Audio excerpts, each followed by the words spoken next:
Garabi liburuaren markoa da, ipuinak dira, ipuin motz batzuk, eta enmarkatzeko eta garabi bat erabil dugu. Garabi, egitura sendoa dela, eta sendoa bezain mugitzen da, jirakari den gauza bat. Hor, garabi honetan, emakume bat, emakume jubilatu bat, xehezaderen papera egiten duena. Eta badago detektibe bat, John Conda izeneko detektibe bat, emakume horri konpainia eman behar diona. Gauaren kontaketa luzatu behar du, egunak argitu hartio, eta zera salbatzeko. Eta amodioak ni uste dut esotismoa, nire gustatzen zaiteke esotismoa eta kosmopolitismoa eta errexagoa da haiek gure gana ekartzea, zera gu haien gana joatea baina.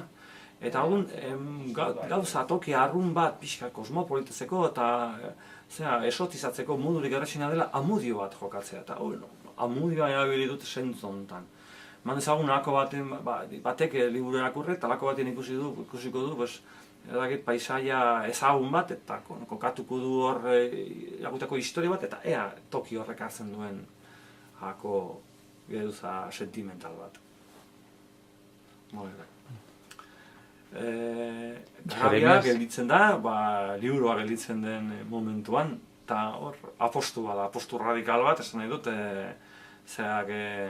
detektibeak denik erakurlerik zorrotzena gogo bete behar du, emakume jubilatu bat, liburu zain oia.